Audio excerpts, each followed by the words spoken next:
Yang pasti perkuliahan hari ini kita itu masih nyambung sama pertemuan minggu lalu, di mana pertemuan minggu lalu kita membahas terkait peramalan gitu ya. Nah, bagaimana hubungannya dengan peramalan gitu ya, dan bagaimana perencanaan agregat ini dilakukan, dan kemudian nanti hasilnya berupa apa, dan kemudian siapa yang melakukan serta manfaat dari ini apa, itu nanti kita bahas hari ini.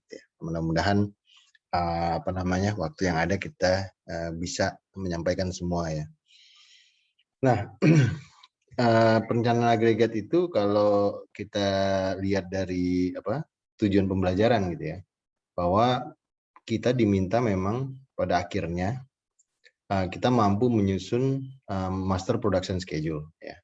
Jadi master production schedule atau jadwal induk produksi ini itu sangat penting kalau bagi pabrik ya atau industri gitu. Karena dengan master production schedule ini kita tahu bahwa kapasitas bulanan kita berapa, kemampuan pabrik ini memproduksi itu berapa. Ya bukan hanya dari sisi quantity ya, tapi dari sisi waktu ya, waktu yang available. Karena kan kalian coba bayangkan gitu ya. Bayangkan kita itu misalnya mau bikin pabrik gitu ya. Nah, pasti kan mau bikin pabrik itu kan akan ditanya, akan ada pertanyaan gitu ya. Misalnya kita mau menyediakan mesin ya yang mampu membuat berapa ya dalam sebulan misalnya. Nah, kemudian selain mesin juga kita nanti mungkin butuh berapa jumlah mesin tersebut gitu. Nah, selanjutnya pertanyaan seperti berapa shift nih kita jalan gitu ya. Apakah 2 shift, apakah 3 shift gitu ya. Itu juga akan perlu kita tentukan gitu ya. Untuk kita dapat menentukan itu, maka agregat plan ini diperlukan. Nah, pemahaman dasarnya kalau kita lihat dari definisi, agregat plan merupakan tahap perencanaan awal di mana hasilnya nanti master production schedule MPS ya. MPS, ingat-ingat ya, MPS itu master production schedule, dan ini merupakan top level production plan. Apa yang dimaksud dengan top level production plan? Itu rencana tingkat tinggi dari rencana produksi. Jadi ada levelnya ya dalam perencanaan produksi itu, yaitu top level, middle level, dan low level. Ya, nanti kita bahas lebih detailnya pada pertemuan selanjutnya. Tapi untuk agregat plan ini dia top level. Kenapa disebut top level? Jadi top level itu karena dia berhubungan, nanti yang memutuskan itu adalah direksi ya, sekelas direksi. Jadi mungkin divisi ke atas lah ya. Divisi mungkin boleh juga masuk sini. Tapi umumnya direksi. Kenapa direksi? Kenapa harus direksi? Karena ini terkait investasi. Misalnya kita mau menentukan tahun depan kita harus meningkatkan produksi 50%. Ya, berarti kan di sana kita harus nambah mesin, nambah orang gitu ya. Yang otomatis itu mempengaruhi keputusan investasi.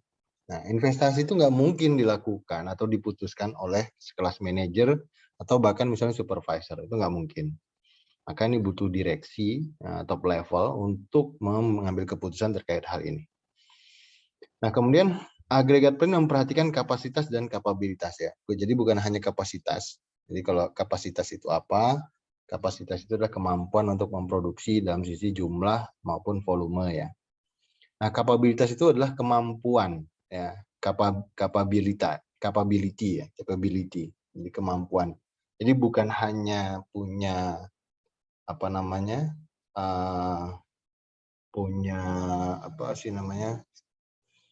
ukuran tertentu, tapi juga terkait capability, kemampuan yang artinya lari nanti ke kualitas ya. Nah, dalam memproduksi itu tentu kita nggak akan bicara jumlah doang, tapi kualitas.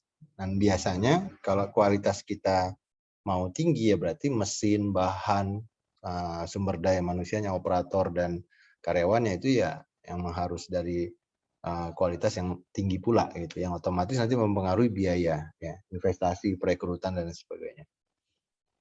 Nah, analisa agregat plan dilakukan dalam kelompok produk. apa itu kelompok produk? Jadi kalian harus memahami di suatu perusahaan itu nggak mungkin cuman bikin satu produk saja. Ya.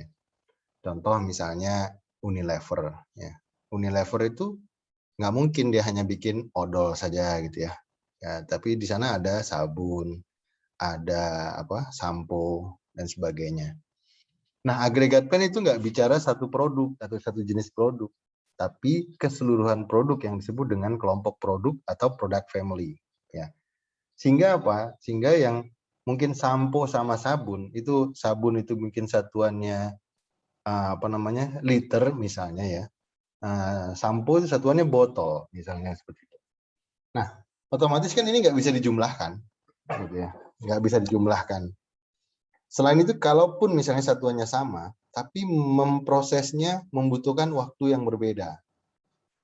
Selain itu juga bisa jadi meskipun satuannya sama, tapi ternyata biaya atau ongkos produksinya berbeda atau bahan bakunya berbeda. Sehingga 1 liter sampo tidak sama dengan 1 liter sabun misalnya, seperti itu ya, sabun cair. Nah, sehingga unitnya pun harus diagregat ya. Nah, karena pengubahan satuan unit ini menjadi agregat, itulah maka disebut dengan agregat plan ya, agregat plan. Nah, kemudian agregat plan ini dampaknya nanti kemana? Kalau kita lihat poin 4 itu, agregat plan itu melibatkan pemilihan strategi manufaktur. Jadi kita akan dengan kondisi yang ada, ya, dengan berbagai hal yang tadi sudah saya ceritakan gitu ya, maka nanti perusahaan akan mengambil keputusan, apakah saya setiap bulan kapasitas produknya sama terus, gitu ya. Artinya misalnya sebulan saya mampu memproduksi 1 juta unit, gitu ya. Maka bulan depan juga tetap 1 juta, bulan depan 1 juta lagi, atau kita berubah-ubah, ya, berubah-ubah. Bulan ini misalnya karena permintaannya cuma 900 ya kita produksi 900. Bulan depan kalau permintaannya 2000 ya kita 2000. Berubah-ubah ya. Nah, perubahan kapasitas setiap bulan ini ya, baik yang berubah-berubah atau sama, itu disebut dengan strategi manufaktur. Nah, ini menarik dan itulah kenapa saya bilang mata kuliah ini tuh sangat menentukan ya, sangat menentukan bagaimana perusahaan itu atau pabrik khususnya itu dijalankan ya. Menentukan berapa jumlah shift-nya, menentukan nanti berapa operator yang akan bekerja. Bayangin kita kalau misalnya pabrik kayak apa ya, kayak pabrik di Cikande ya. Di Cikande saya pernah lihat tuh sore-sore saya ke sana. Karyawan bubaran itu kan penuh jalan ya. Angkot sampai jejer-jejer itu jemputin karyawan. Nah, itu karena keputusan strategi ini, strategi manufakturnya itu. Ya, segitu banyaknya orang itu ditentukan oleh keputusan ini. Nah, kemudian agregat berperan dalam sebagai interface. Interface itu apa namanya, antarmuka ya, atau ya kayak misalnya kita lihat website itu tuh interface. Website itu tampilan website itu interface namanya. Handphone kita punya Android gitu ya, yang kita biasa layar apa yang tampil di layar itu disebut interface namanya. Jadi yang merupakan penghubung antara perusahaan atau sistem manufaktur dan pasar produknya ya. Jadi agregat plan inilah yang nanti menentukan bagaimana perusahaan ya, menyikapi pasar atau produknya. Apakah dia produksi terus-menerus yang sama atau berubah-ubah? Disinilah agregat plan yang menentukan. Ya.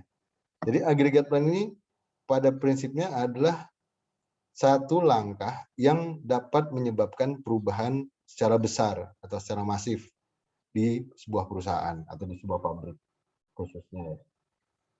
Oke, nanti kita lihat kenapa bisa begitu. Nah, ini alur informasi dalam agregat plan. Jadi apa saja sih informasi yang kita butuhkan ya? Ya tentu agregat plan itu baru bisa dilakukan kalau kita sudah dapat data-data dari permintaan. Nah, permintaan kita tuh dari mana saja? Dari ada namanya wholesaler, retailer, distributor mungkin, and customer gitu ya. Semua data-data itu, data penjualan khususnya. Nah, itu kita kumpulkan dan dijadikan bekal atau inputan untuk aggregate plan. Nah, sebelum masuk ke aggregate plan tentu ada forecasting dulu. Nah, makanya saya bilang hubungan forecasting ke aggregate plan itu adalah yang kita pakai di aggregate plan itu adalah hasil dari forecastingnya. Nah, misalnya nih, kita berada di bulan katakanlah Desember atau November akhir atau Desember awal. Nah, maka kita punya penjualan dong tahun ini. Penjualan kita tahun ini. Misalnya, wah penjualan kita ini naik terus nih. Naik terus. Maka hasil peramalannya kan tahun depan bakal naik lagi kan gitu. Nah, aggregate plan ini nanti akan menyikapi kalau naik terus itu bagaimana kita. Kalau saya bikin flat, tiap bulan sama produksinya, berarti ada kemungkinan saya harus menanggung inventory di awal tahun. Ya.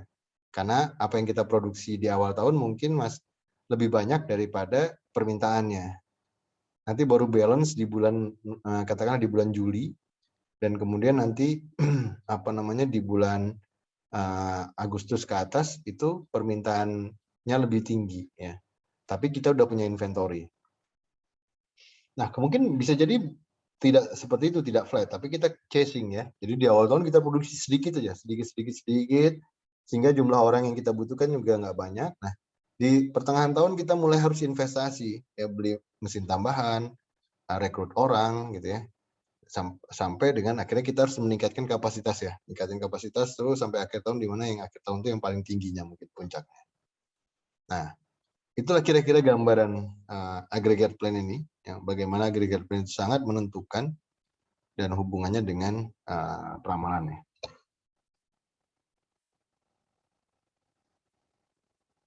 Oke.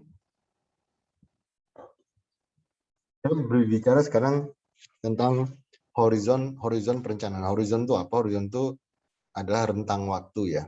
Horizon itu rentang waktu. Yang dimaksudkan di sini horizon itu rentang waktu. Nah, kalau lihat di yang tulisan yang di atasnya aggregate planning, perencanaan kapasitas jangka menengah, ya, biasanya dilakukan 2 sampai 12 bulan. Aggregate plan prinsipnya menyesuaikan kapasitas dan permintaan. Nah, jadi kalau perencanaan yang lebih dari 1 tahun, kita merencanakan sesuatu yang durasinya lebih dari 1 tahun, itu disebut dengan long range. Ya. Nah, sementara 2 bulan sampai 1 tahun disebut intermediate range. Sementara yang perencanaan dari 0 bulan sampai 2 bulan disebut short range. Namun juga jangan terlalu kaku sama ini, karena ada juga yang menyatakan bahwa 6 bulan sampai 1 tahun itu long range. Nanti tergantung produknya. Jadi jangan berdebat terkait long range, intermediate sama short range gitu ya. Tidak gitu ya. Tapi ada yang 6 bulan sampai 1 tahun itu adalah long range. Kemudian 3 bulan sampai 6 bulan itu intermediate range dengan satuannya menjadi mingguan gitu ya. Kemudian short range itu bicaranya 1 sampai 6 minggu gitu ya. 1 sampai 6 minggu atau 1 sampai 8 minggu. Dan satuan harinya itu bisa satuan periodenya bisa harian. Nah, ini di sini nggak perlu kalian hafal. Yang penting tuh apa? Bahwa dalam planning horizon tuh kita bisa menentukan kapanpun range-nya ya. Dari yang kecil sedikit, besar dan panjang. Aggregate plan itu ada di rentang yang intermediate, di mana dia 2 bulan sampai 1 tahun. Namun jarang yang 2 bulan ya. Paling cepat tuh saya tahu itu 3 bulan yang pernah saya alami ya, saya pernah lihat gitu ya. Jadi dia merencanakan 3 bulan ke depan. Nah, umumnya sih setahun. Kenapa harus panjang? Karena ini terkait investasi gitu ya. Nggak mungkin nih kita ngerencanain untuk bulan depan, tapi kita berpikir, wah saya harus investasi 1 miliar untuk mesin. Nah itu konyol. Kenapa? Karena kita nggak tahu kan, kita belum tahu nih 2 bulan berikutnya gimana. Tiba-tiba turun gitu ya kan, itu jadi musibah. Makanya kita harus merencanakan lebih panjang dari 1 bulan ke depan.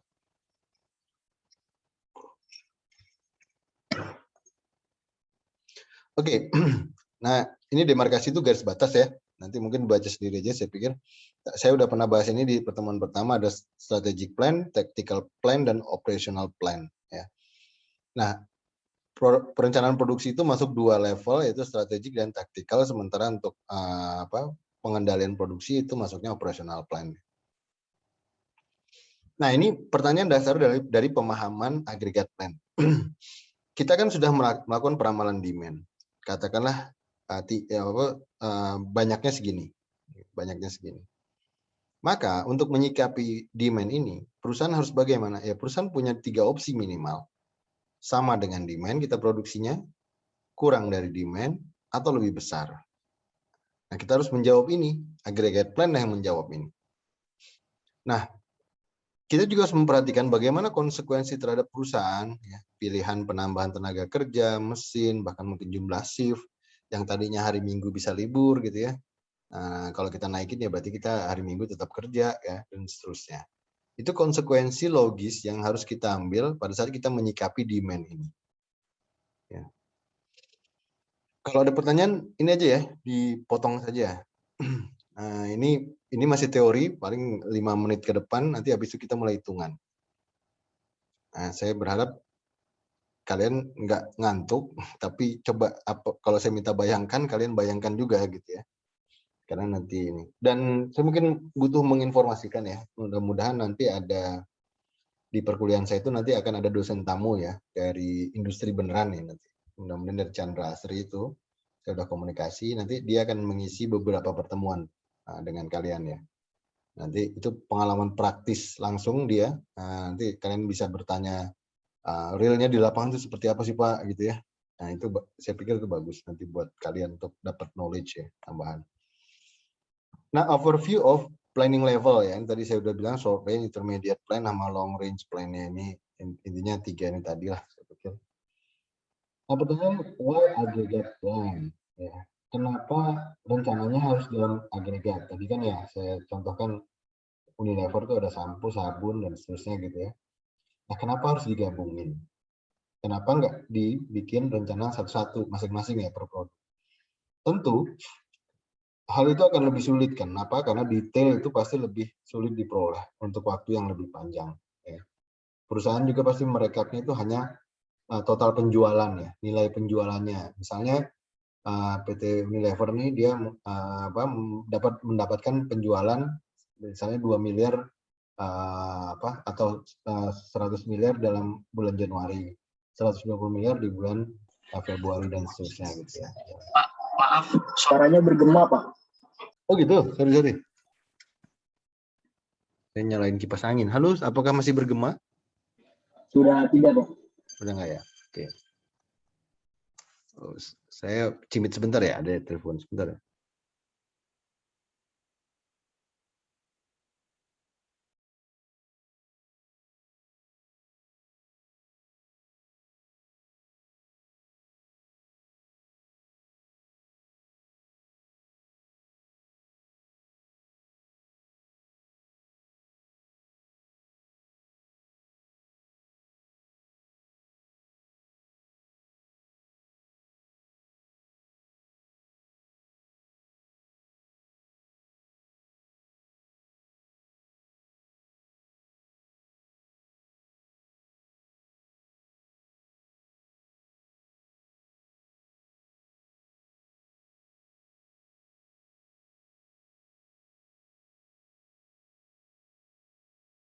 Baik, saya lanjutkan.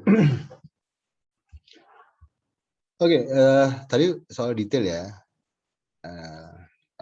Tentu lebih sulit ya. Jadi lebih baik itu kalau data penjualan itu lebih mudah didapat ya.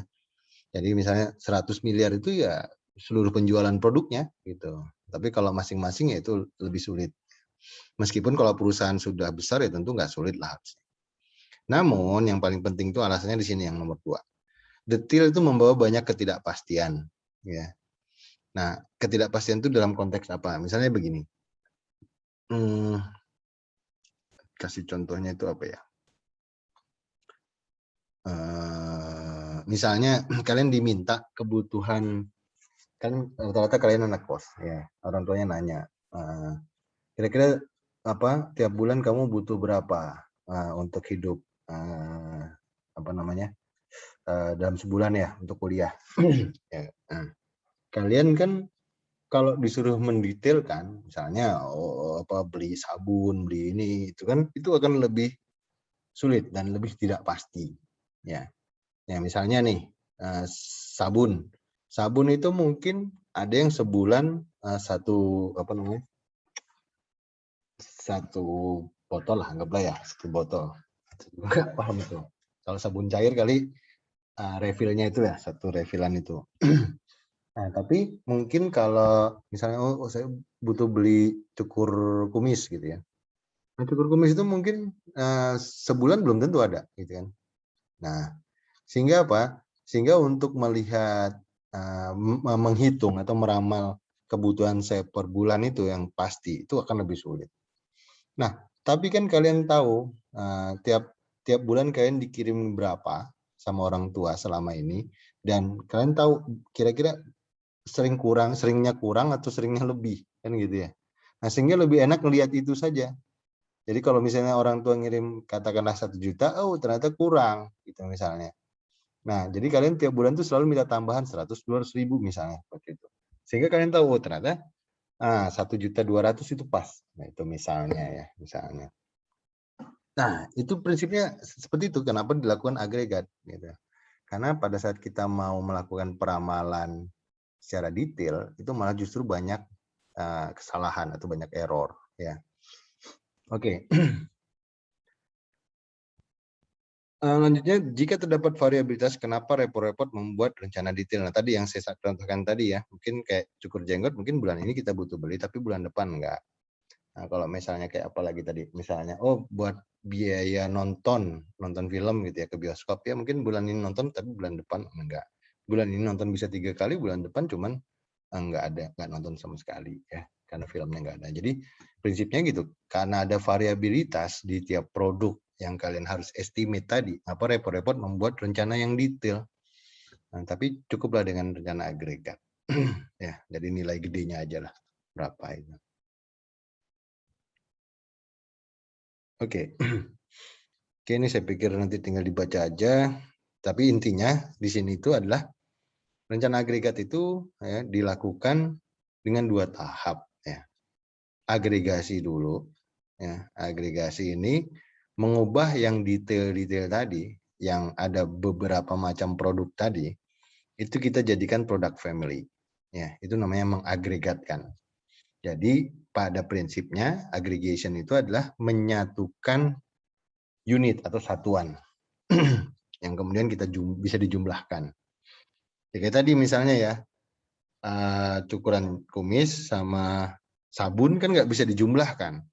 Satu cukuran kumis ditambah 1 liter sabun itu berapa kan nggak bisa gitu ya. Sehingga perlu dikonversi dulu. Nah, satu satuan cukur jenggot itu kan misalnya berapa? 5.000 gitu ya. Sabun cair itu misalnya berapa? 20.000 misalnya. Nah, baru bisa dijumlahkan. Nah, agregasi itu seperti itu ya. Kita ubah dulu kesatuan yang sehingga produk itu bisa dijumlahkan. Bisa dari harga, bisa dari waktu prosesnya, waktu produksinya. Sehingga bisa dijumlahkan. Itu namanya agregasi. Detailnya nanti. Cuman kalian harus paham dulu, itulah mengagregasi ya.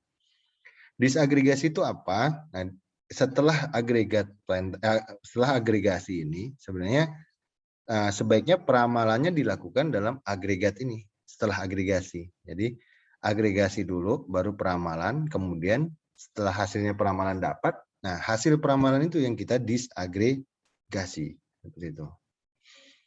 Nah, di disagregasi ya disagregasi itu berarti yang tadi yang dalam nilai rupiah atau nilai waktu gitu ya. Kita breakdown lagi menjadi per unit masing-masing. Sama ibaratnya, oke udah disepakati nih kalian dapat 1.200.000 per bulan untuk hidup. Maka kalian nanti yang mengalokasikan ya 100.000 buat beli apa, 50.000 buat beli apa, dan seterusnya. Itu disagregasinya gitu. Tentu nanti enggak secara intuitif nentuinnya. Ada metodenya atau ada teknik perhitungannya. Oke, istilah berkaitan dengan produk. Nah ini sebelum saya masuk ke hitung-hitungan, dan saya yakin kalian itu kan rata-rata di tingkat 3. Mungkin masih banyak istilah-istilah yang kalian belum familiar atau belum paham ya. Dan tolong kalian mumpung masih di tingkat 3, sering-seringlah untuk memahami terminologi ya, atau literasi terkait produksi dan industri. Kayak misalnya product family itu apa, item itu apa, kemudian istilah apa namanya 4.0 itu apa, ya istilah apalagi kayaknya cyber physical system itu apa, istilah aggregate plan itu apa, istilah MPS itu apa, istilah macam-macam lah. Nah itu jangan diabaikan ya, jangan diabaikan karena apa? Karena itu nanti akan bermanfaat pada saat kalian berkomunikasi dengan orang-orang luar, dengan industri, dengan apa namanya pada saat kalian wawancara misalnya. Kekayaan literasi itu akan memberikan kepercayaan orang terhadap kalian. Ya. Kalian jadi makanya kalau pada saat perkuliahan kalau nggak paham istilah itu tanyakan ya. Oke, tipe tipe itu apa? Tipe itu yang kelompok beberapa produk family. Ya, jadi kelompok dari beberapa produk family. Jadi produk-produk family dijadiin satu itu disebut tipe. Nah, makanya saya bilang ini adalah terminologi baku. Ya, terminologi baku itu seperti ini. Kalau kita di dunia nyata, mungkin tipe itu justru tipe produk mikirnya, yang seperti misalnya Xiaomi handphone gitu ya, handphone apa namanya Samsung misalnya. Nah, Samsung itu punya tipe Note misalnya, Note, kemudian seri S gitu ya, A dan seterusnya gitu ya. Nah, itu kalian menganggap itu tipe, padahal salah. Ya, bukan tipe, itu disebut item sebenarnya malahan. Jadi Samsung Note, katakanlah Note 10 itu tuh item. Ya. Item itu Note apa namanya Samsung Note 10-nya. Produk family-nya Samsung Note itu. Tipenya Samsung smartphone, Samsung smartphone. Nah, itu tipenya. Jadi kalau kita breakdown, tipe itu Samsung smartphone, produk family-nya ada apa saja? Ada seri Note, seri S, seri A, seri M, pada gitu Samsung. Banyak lah ya. Itemnya itu apa? Ya Note 10, Note 20, Note 21, itu item. S-nya S berapa? 7, 8, 9, 10, S20 ya, S21 mungkin udah ada nggak tahu. Seperti itu. Nah, itu literasi yang harus kalian pahami. Jangan ikut-ikutan salah sama istilah umum ya. Oke, kemudian biasanya hierarki tersebut dimulai dari product family. Ya, memang karena umumnya orang udah nggak perlu nyebut Samsung smartphone ya, langsung aja mau bicara apa. Samsung Note, Samsung S, Samsung A, dan seterusnya. Karena bila sebuah pabrik membuat lebih dari satu jenis tipe, maka operasi perusahaan itu akan menjadi sangat kompleks. Nah, makanya pabrik Samsung smartphone yaitu biasanya hanya satu tapi memproduksi Note, S, dan seterusnya. Tapi nggak mungkin pabrik Samsung smartphone digabung sama mesin cuci Samsung. Gitu. Ngerti nggak maksudnya di sini? Nah, jadi satu pabrik itu biasanya ya hanya mentok sampai satu tipe saja. Tidak boleh apa tadi smartphone digabung sama mesin cuci sama TV. Ya nggak bisa itu. Nggak bisa. Kenapa? Karena prosesnya sudah sangat berbeda. Ya, akhirnya pada saat kita bikin perencanaan di internal pabriknya itu akan menjadi sangat kompleks dan sulit. Ya, sulit. Oke, saya harap kalian bisa memahami itu. Jadi kalau suatu saat kalian menikahi anak pengusaha terkaya di Indonesia, disuruh bikin pabrik ya jangan sampai nanti pabriknya isinya gado-gado ya, nanti bikin malu tuh. Ya, misalnya kalian mau bikin apa tadi misalnya PC gitu ya, sama kompor gas, ngaco kan ya. Itu udah jelas beda tipe ya. Oke. Yang terakhir, pengembangan jumlah item ke dalam sebuah produk family dilakukan dengan grup teknologi. Nah, tadi ya, kan kita lihat tipe itu Samsung smartphone. Nah, begitu masuk Galaxy Note, Galaxy S, dan seterusnya itu produk family. Nah, penggabungan ke sebuah produk family itu dilakukan dengan grup teknologi. Ya, artinya gini loh, dalam satu saat sekarang misalnya, Samsung itu masih memproduksi Note 20 dan Note 21. Ya mungkin sudah tidak produksi, mungkin Note 10 juga masih produksi dia ya. Masih produksi meskipun mungkin jumlahnya nggak banyak. Nah, penggabungannya dengan grup teknologi. Nanti kita ini kalau ada waktu kita akan bahas grup teknologi ya. Tapi nanti dulu jangan sekarang karena Ini cukup advance. Nah, kita masuk ke terminologi dasar terkait agregat plan.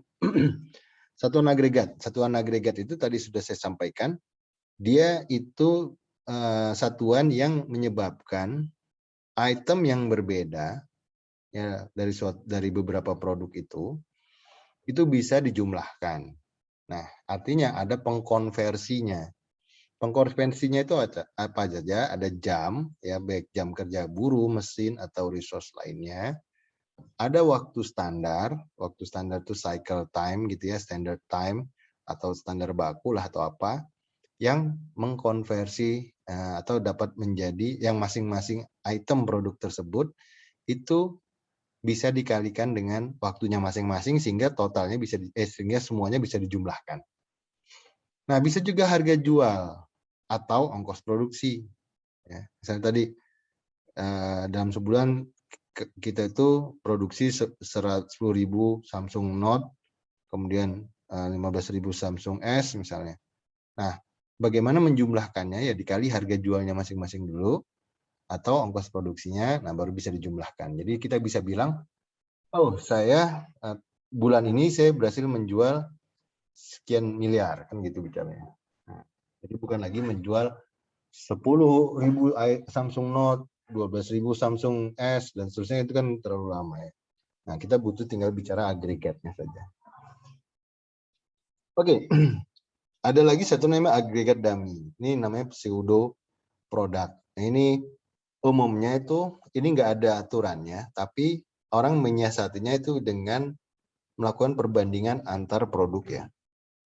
Misalnya tadi Samsung Note sama Samsung S, nah value-nya mana yang tinggi. Nah, maka dia ciptakan value yang nanti dalam bentuk angka. Misalnya Samsung Note itu dihargai 1, Samsung S itu dihargai 0,9. Samsung A misalnya seri A itu dihargai 0,6 misalnya. Nah, semua jumlah smartphone Samsung dari Note S dan A itu dia kalikan faktor konversi itu yang disebut dengan agregat dummy atau pseudo product ini. Nah, kemudian baru bisa dijumlahkan seperti itu. Nah, itu pertimbangannya nanti macam-macam ya. Kalian nanti suatu saat akan memahami ini.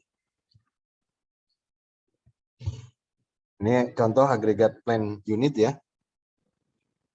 At this level of planning, there is not a lot of detail. Jadi ingat-ingat ya, not a lot of detail. Jadi kita bicaranya higher level.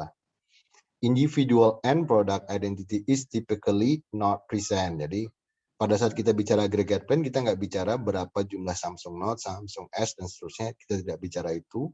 Kita hanya bicara total agregatnya. Instead, planning is performed for composite. Ya.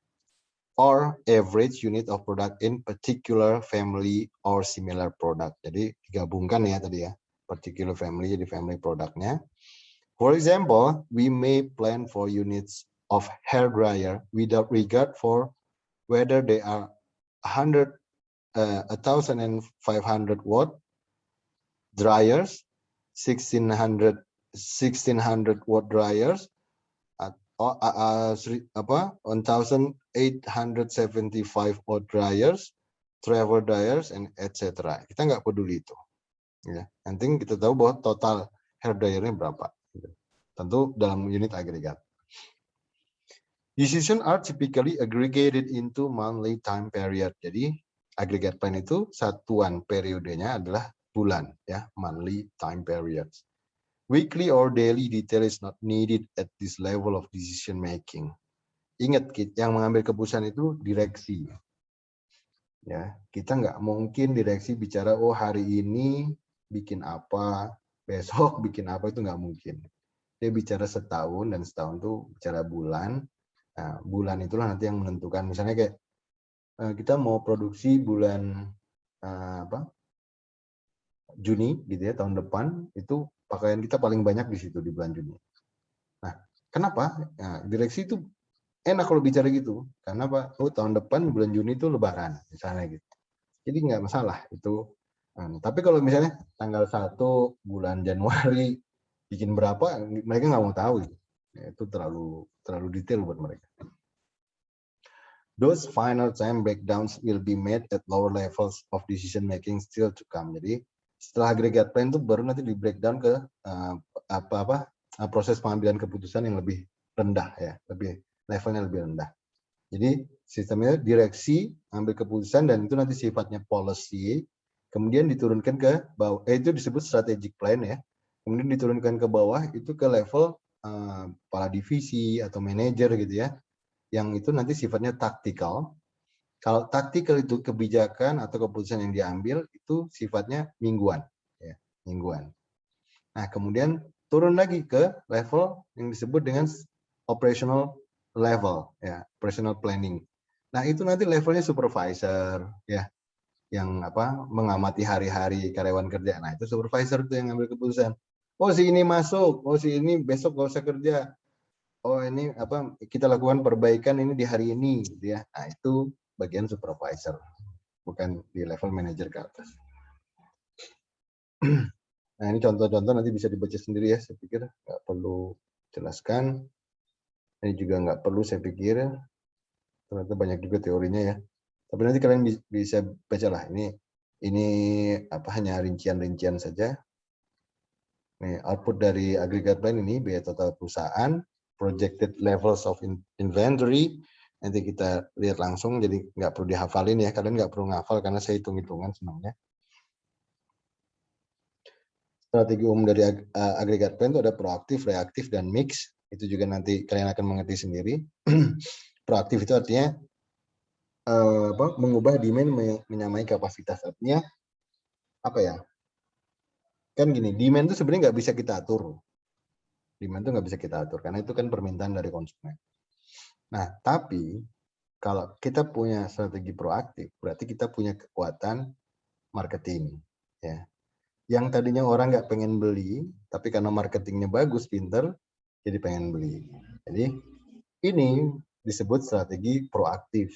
Kita produksi aja yang tinggi, nanti biar marketing yang kerja supaya ngejar sesuai dengan kapasitas produksi kita.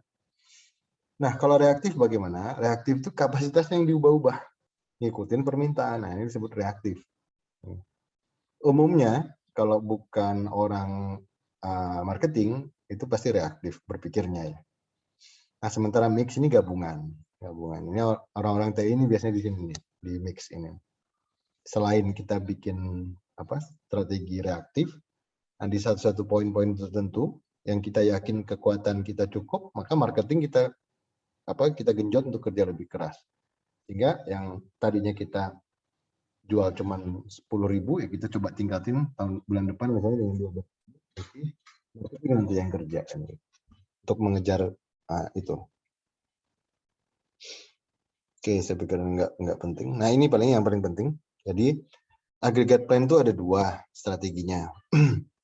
Operation oriented dan marketing oriented. Ini mirip dengan proaktif sama reaktif ini ya. Operation oriented ini biasanya orang-orang engineer, termasuk TI banyak di sini orang-orangnya. Ya, dia sifatnya reaktif tadi. Kalau marketing oriented ini sifatnya proaktif. Jadi ini orang-orang yang orang-orang sosial ya, ini yang jago marketing lah di sini. Nah, jadi tergantung manajer produksinya itu dari mana. Itu sangat menentukan nanti strateginya ini. Karena dia mengusulkan ke direksi nantinya kan. Di bawahnya operation oriented itu level itu berarti strateginya setiap bulan sama terus. Nah, strategi itu setiap bulannya berubah-ubah tergantung demand. Ya. Marketing oriented itu shifting demand itu berarti kita demand-nya kita tarik ngikutin kapasitas kita. Atau yang kedua counter seasonal product. Jadi kita siapin produk-produk yang mana nanti pada momen-momen tertentu itu akan kita keluarkan sehingga pada momen yang tepat marketing akan bekerja dengan tepat juga sehingga orang akan tertarik untuk membeli produk kita. Oke, ini nggak usah dijelasin, saya udah jelaskan tadi. Nah, ini alur pengolahan data. Ya, kita bentar lagi masuk ke pengolahan data. Jadi pengolahan datanya itu data ini ya, kita ada data penjualan produk A, B, dan C misalnya. Kita lakukan agregasi dulu, aggregation ya, menjadi family. Nah, data family inilah yang kita lakukan peramalan. Nah, kemudian setelah dapat peramalannya, maka kita bikin perencanaan agregat family-nya, agregat plan-nya, ya. Baru setelah agregat plan dan nanti kemudian kita dapatkan strateginya apa, gitu ya, maka kita lakukan disagregasi kembali ke per produk dan itu menjadi MPS. Nah, namun ada strategi kedua seperti ini. Data family masing-masing, kemudian agregasi. Nah, peramalannya dalam agregasi. Ya. Setelah peramalannya dalam agregasi, maka agregatnya pun masing-masing gitu.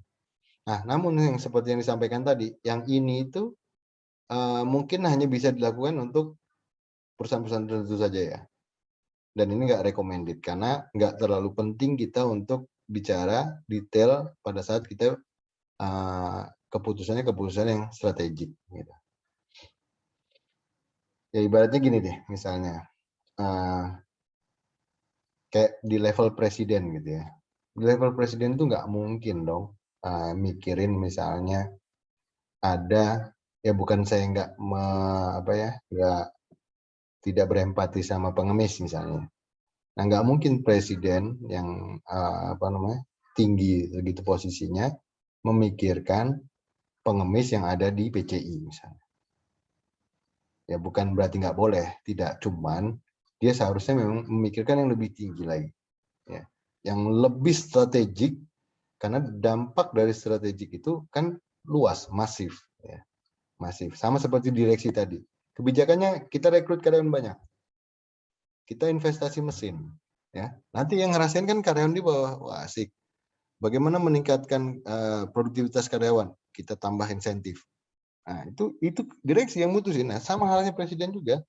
Adanya pengemis di sana, itu berarti kan ada kebijakan di pusat yang mungkin bisa berefek langsung terhadap pengemis itu kalau dieksekusi. Misalnya, bikin undang-undang bahwa pengemis, anak-anak terlantar, atau siapapun yang tunawisma gitu ya, itu semua ditanggung hidupnya oleh negara. Misalnya seperti itu. Nah, solve itu. Nah, kalau itu udah jadi undang-undang, maka presiden nanti berkewajiban mengalokasikan dana. Ya, nah, pelaksananya jangan presiden langsung lah. Masa presiden yang ngebagi-bagiin kan gitu ya? Ya nggak pas. Gitu. Jadi saya bukan mengkritik waktu pas Pak Jokowi bagi-bagiin waktu pas pandemi itu yang bagi beras dan sebagainya. Menurut saya ya memang bukan urusannya. Bukan berarti nggak boleh peduli ya. Boleh peduli, tapi dia lebih baik mikirin bagaimana. Misalnya undang-undang karantina itu loh dilakuin.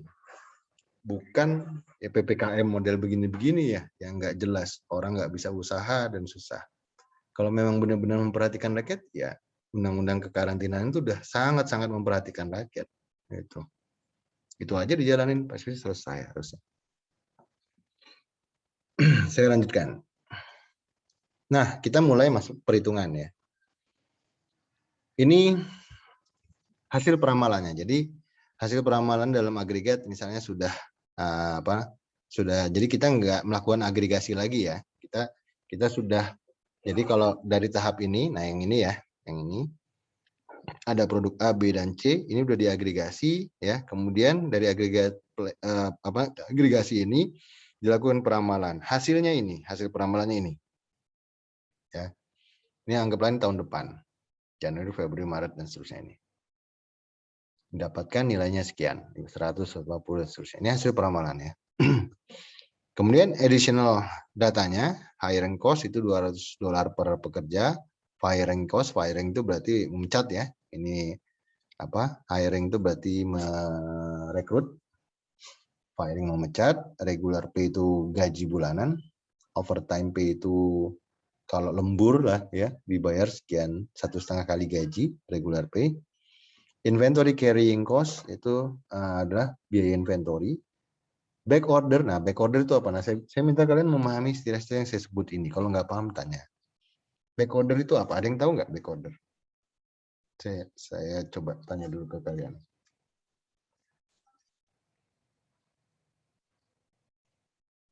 Ada yang tahu back order? Izin menjawab, Pak. Ya, silakan. Backorder itu kayak perusahaannya tidak mampu untuk menyediakan kayak eh, pesanannya gitu, Pak, dari customer-nya gitu yang saya tahu. Oke. Terus nggak cukup sampai situ, tapi apa? Itu bagus. Jawabannya udah bagus. Jadi dia nggak bisa memenuhi sekarang. Terus apa yang dilakukan?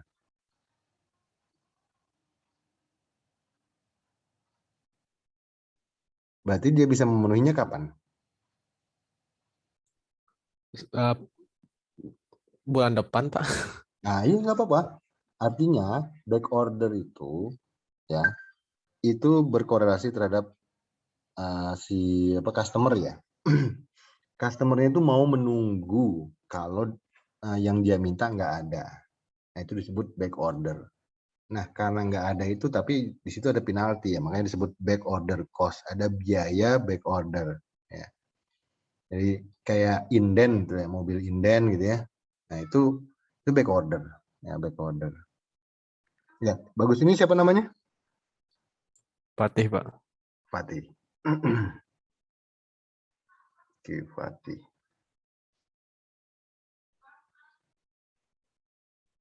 Oke, kita lanjutkan. Ini productivity itu adalah kemampuan produksi per karyawan, 10 unit per karyawan per bulan. Oke, beginning workforce itu berarti jumlah tenaga kerja awal itu 20 pekerja, beginning inventory-nya 0. Jadi di awal Januari tidak ada inventory, dianggap tahun ini langsung habis aja gitu ya. Oke, sekarang kita lihat di sini.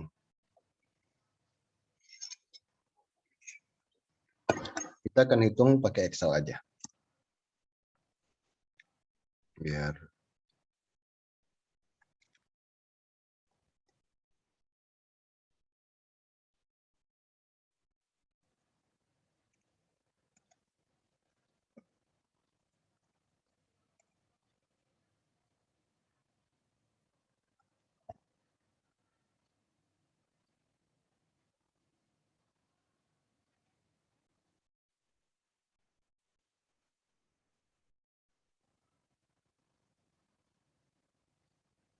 oke.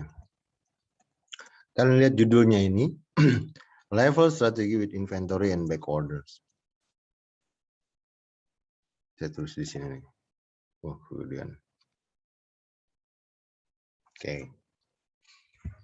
Kalau kita baca ini level strategi, berarti strateginya itu level. Level itu apa? Level itu artinya sama ya, level.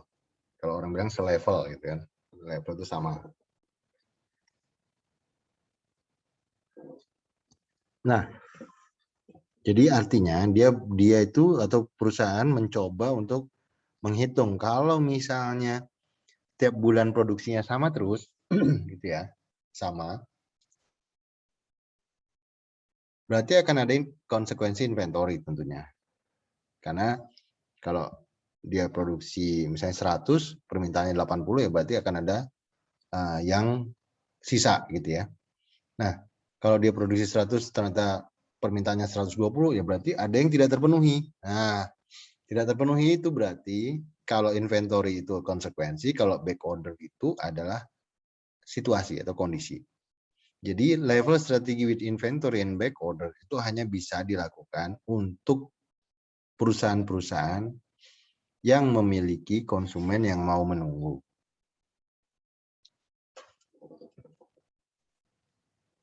Kira-kira kalian bisa sebutin nggak dari kalian?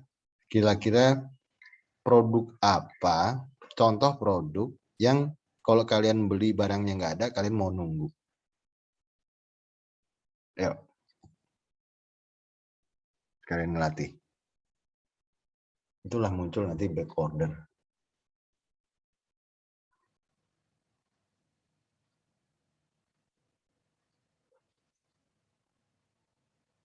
Halo?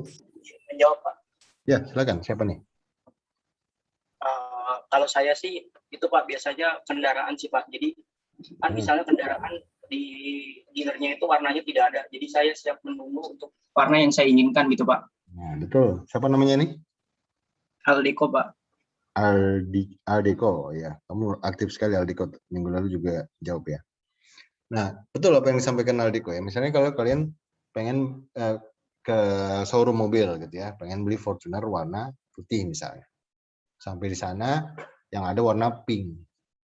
Kan nggak mungkin kalian maksain beli pink. Sementara kalian benci banget warna pink. Atau katakan datang ke showroom, pengen beli Fortuner, yang ada tinggal Avanza. Nggak mungkin juga kan beli Avanza kan. Artinya Avanza itu nggak mungkin jadi substitusi untuk produk yang kalian inginkan. Jangankan beda jenis, beda warna.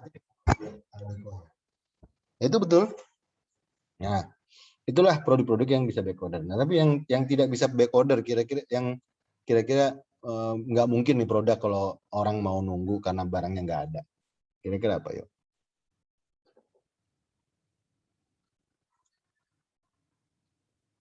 Ada yang mau jawab?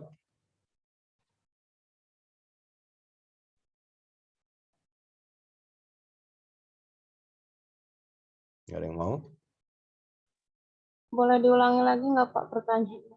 Oke, saya ulang pertanyaannya ya. Produk apa yang tidak mungkin back order? Dan coba jelasin.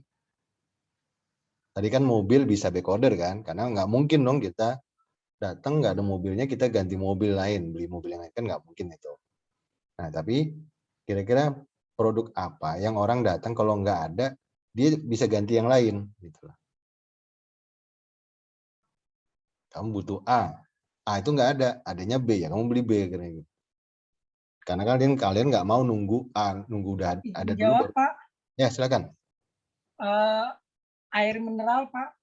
Air mineral betul ya. Tuh. Jadi kalian haus ke Indomaret, pengennya beli Aqua gitu ya. Aqua itu kan merek. Siapa namanya nih? Amar Pak. Amar.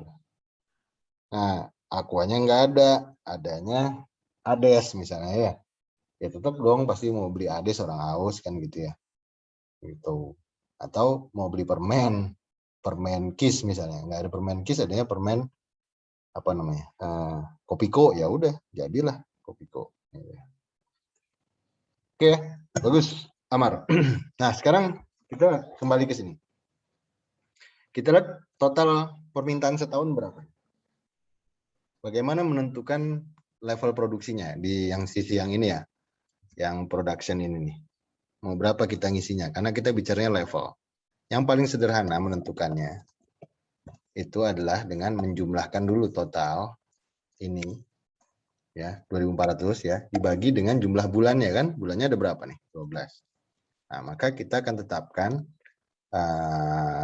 apa namanya, kapasitas kita 200 unit per bulan. Nah, di sini kita akan tetapkan di sini 200.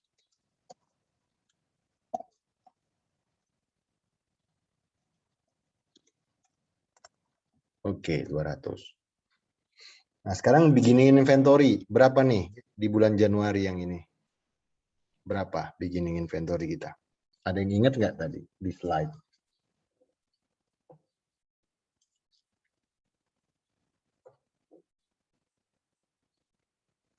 Berarti nggak ada yang ingat. Nih, bisa dibaca. Berapa? Nol. Halo, siap berapa?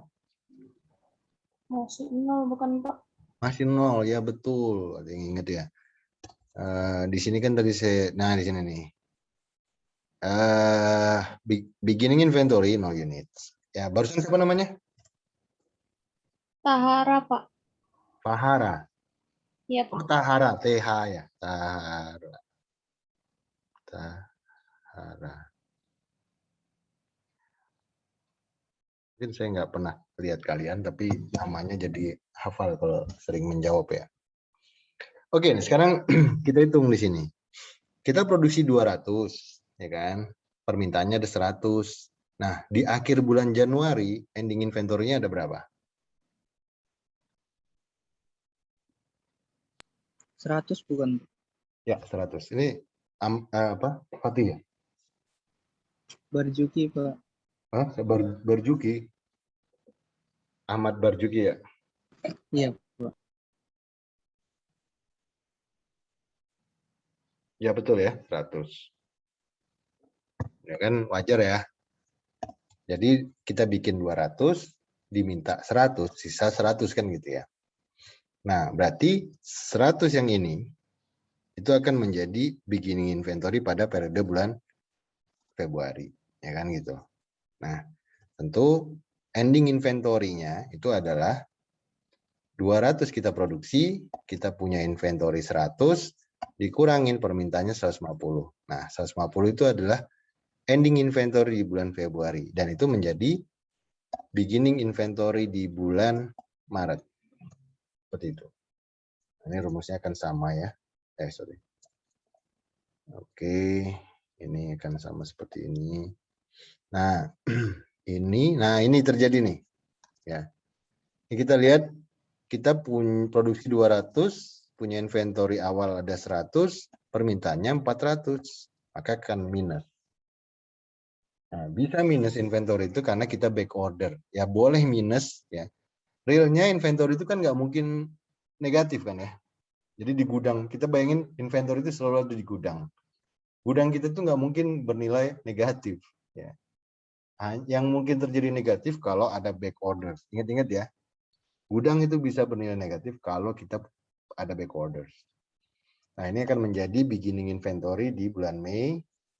Nah, selanjutnya rumusnya akan sama aja. Jadi ini akan sama terus. Nah, seperti itu. Kita bisa lihat ini negatif ya.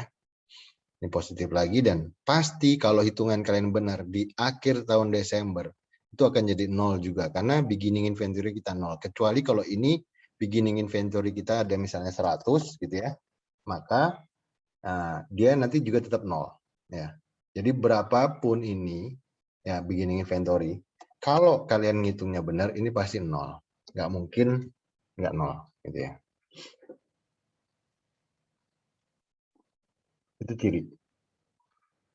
ciri level strategi with inventory and back orders.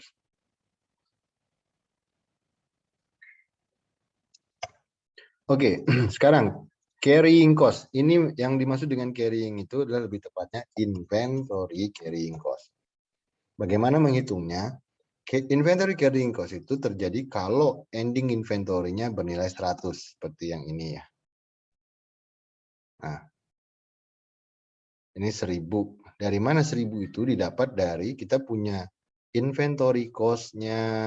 Nah, ini ya, $10 per unit.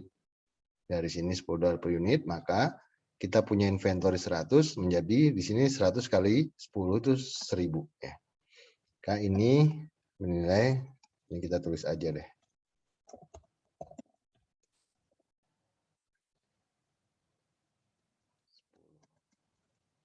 Maka ini dikali dengan ini. Oke. Nah, kemudian dengan rumus ini kan sama nih. Kita copy aja semua. Wait. Belum dikunci. Nah, yang dikunci ini.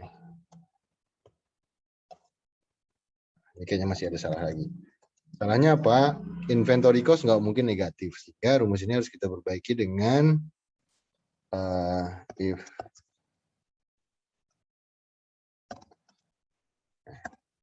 if ini lebih besar daripada 0, maka ini.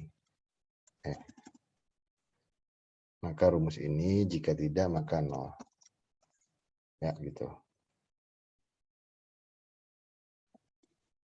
Nah, gitu ya.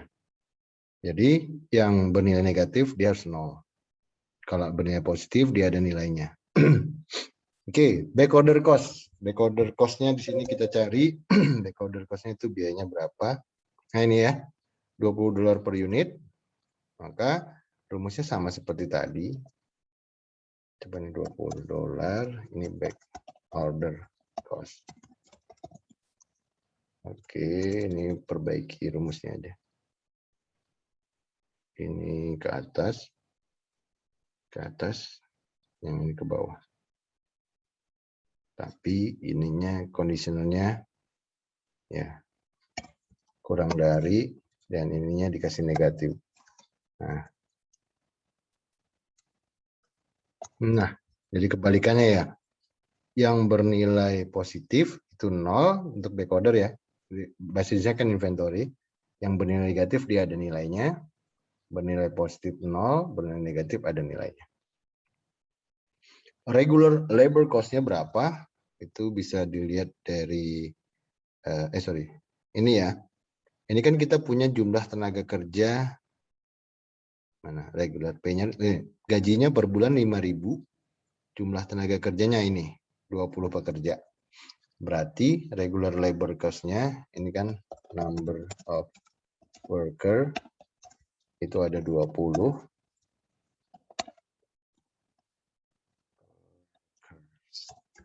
Terus salary-nya itu 5.000. Gaji yang harus dibayarkan itu adalah ini dikali dengan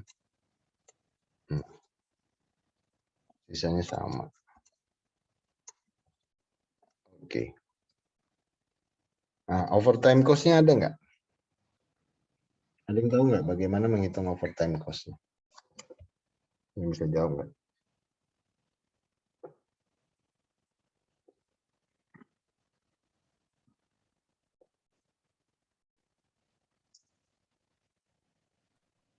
Izin menjawab, Pak.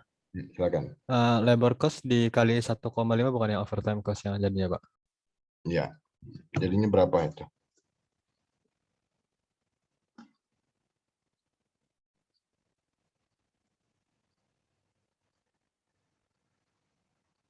Jadi overtime cost-nya berapa?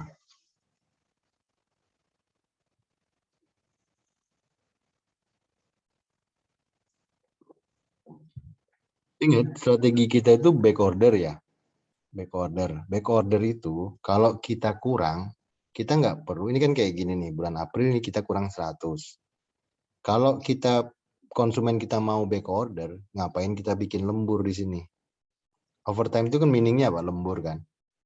Nah, jadi yang negatif ini harusnya bisa opsinya overtime, tapi karena konsumennya back order mau nunggu, maka ini nggak perlu dilakukan. Sehingga overtime cost itu akan jadi 0 semua. Gede amat 0. Biasanya jawab siapa?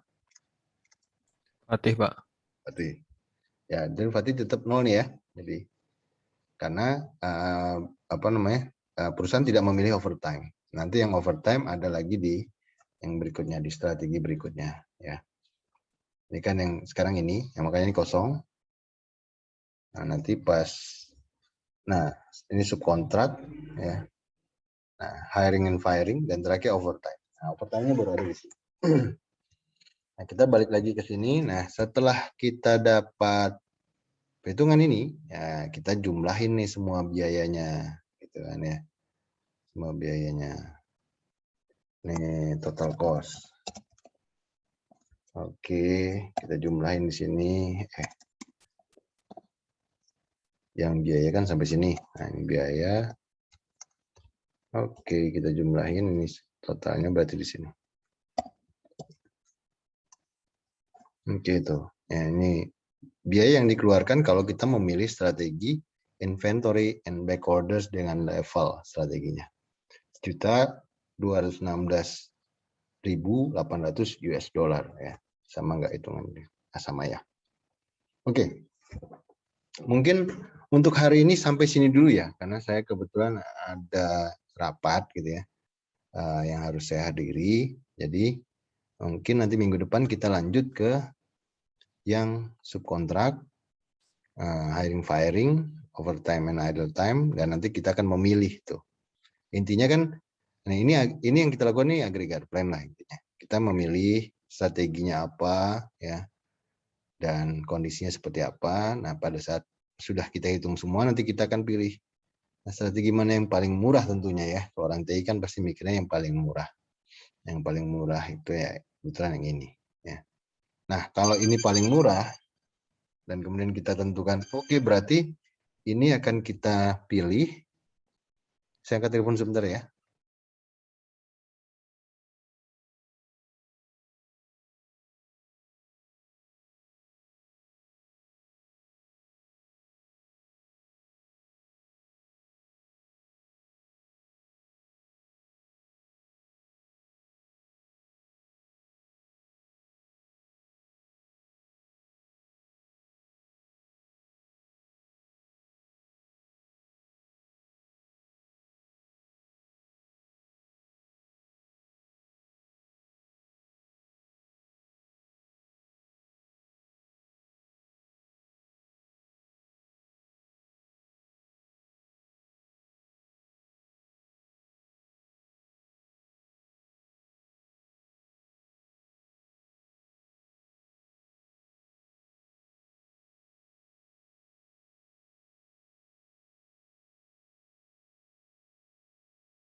Baik, jadi kan nanti dari sini kita milih tuh ya. Milih. Nah, saya minta kalian nanti pahami ini ya, pahami strategi perhitungannya khususnya karena saya jujur saya tuh orangnya suka banget hitung-hitungan ya. Jadi makanya kalau bimbingan ke saya, anak-anak yang skripsi itu pasti semua hitung-hitungan dan saya paling suka itu bikin model matematik ya. Jadi nanti bimbingan sama saya itu pasti bikin model matematik umumnya. Oke, jadi tolong minggu depan sebelum kuliah ada baiknya kalian belajar dulu biar enak ya. Ini ada model matematik nih, tapi ya itu nggak masuk dalam perkuliahan ini. Ya mungkin untuk hari ini mungkin itu yang bisa saya sampaikan ya. Absensi sudah saya kirimkan ke Anita. Tolong nanti absen. Mungkin itu yang bisa saya sampaikan. Sebelum saya tutup ada pertanyaan?